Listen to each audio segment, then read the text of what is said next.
One of those living systems is the rainforest, home to the most amazing concentration of life on the planet. These densely beautiful forests cover only a tiny portion of the Earth's surface, but they contain more than half of its planetary atmosphere. Rainforests are also extremely rich in significant ecosystems, providing us with oxygen, food, medicine, and other elements essential to our lives.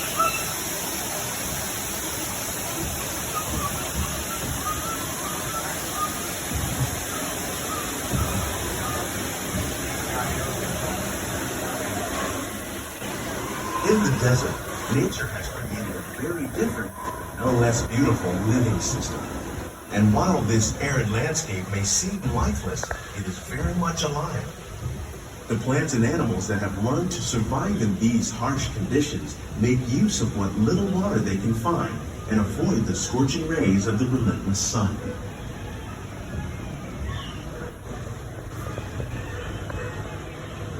The American prairie once appeared as desolate as the desert, but over time, rainwater and nutrients gradually penetrated the hard surface of this land.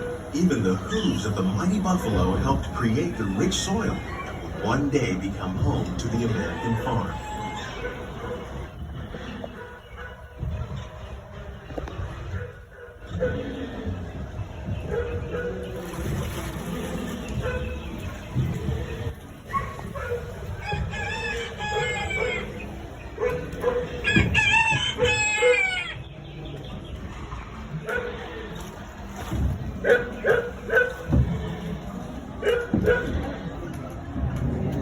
Of all the forces at work on the land, humans have had one of the most profound effects. The need to produce food for a growing world led to the enormous use and sometimes overuse of the land. In our search for more efficient ways to grow food, we often fail to realize the impact of our methods.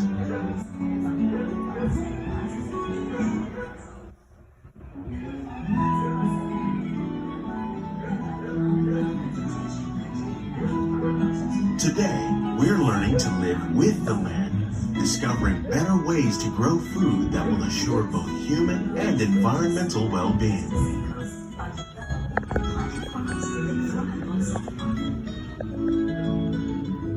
In Japan, we're learning that by mixing leaves and other living materials into our soil, we can make farmland more fertile without the need for chemicals. Here at Epcot, we're learning to reduce the need for chemical pesticides by breeding and using natural predators, like ladybugs and wasps, to control pests.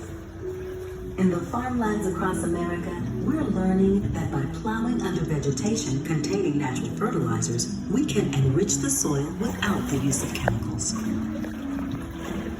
In arid regions, we're learning to produce food on desert seacoasts by developing and planting crops that fill How will we meet tomorrow's growing needs for food production, yet still respect the needs of the land? Some of the answers are being discovered just ahead. To help us maintain these carefully controlled ecosystems, and for your safety, please remain seated in your boat at all times.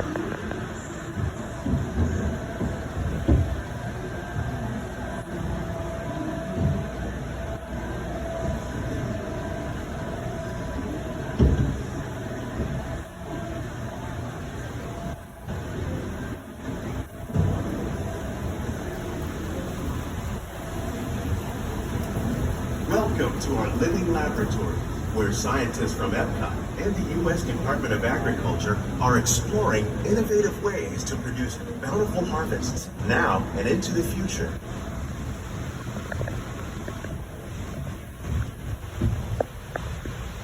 The tropics are home to the greatest diversity of plants on the planet. Many of these, like papaya, bananas, cacao, coffee, and rice, are well known around the world. These are just a few of the edible plants that have been an important source of nutrition for people living in the tropics. Many are rich in vitamins and minerals, while others are well adapted to growing in less than ideal conditions. Some, like the water lily, thrive in wet, swampy areas and waterways. All parts of this plant, Even the flower petals are edible. The starchy root of the plant has long been used to make flour for baking.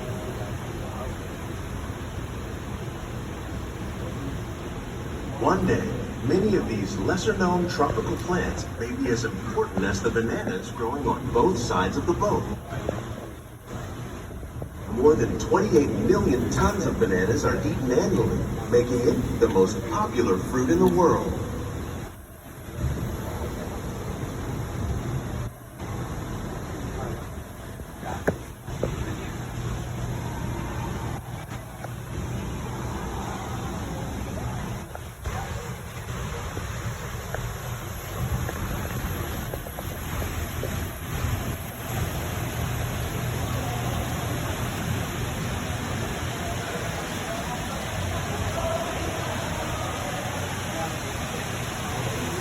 When we mention farming, you probably don't think of fish, but fish farming for our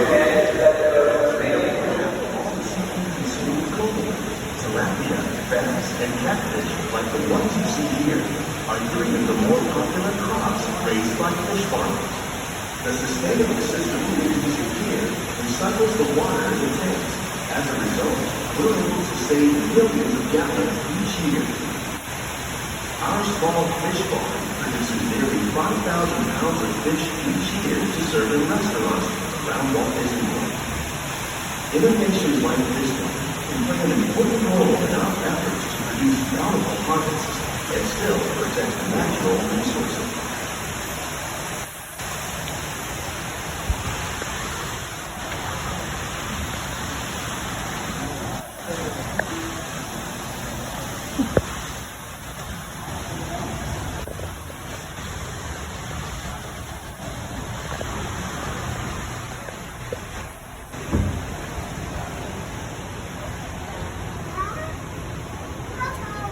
While there are more than 50,000 edible plant species in the world, most of us are only familiar with the handful that make up our everyday diet.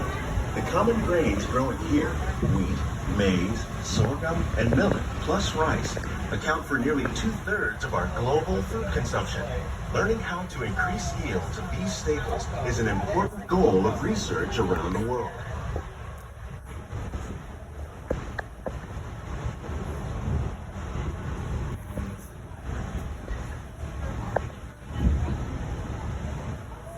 These plants are definitely on their way up.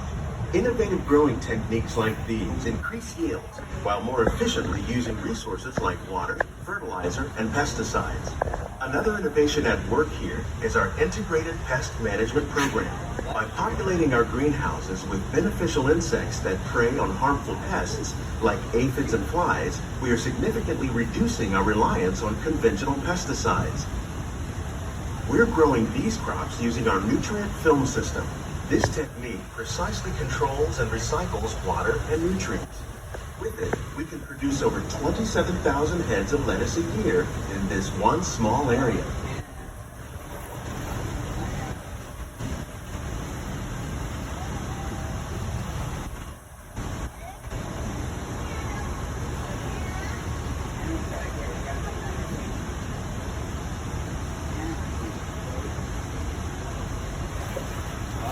Some of our best ideas have been inspired by nature, like these fruit and vegetable trees.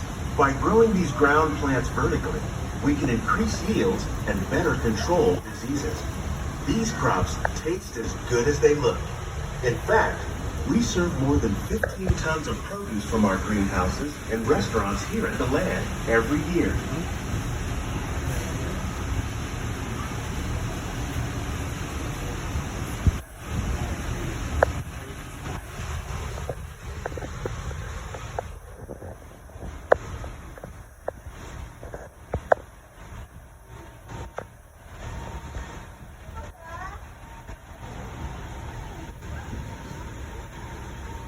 The future of agriculture may include innovative ideas like this vertical growing system. Plants grown in this way use a fraction of the space required by traditional growing methods. That saves water and increases production. The aquaponics system on your left combines hydroponics with aquaculture. The fish provide a source of fertilizer for the plants, and the plants help keep the water clean for the fish. It's another great way to produce more while using less. In our lab, Epcot scientists are working with the U.S. Department of Agriculture on a number of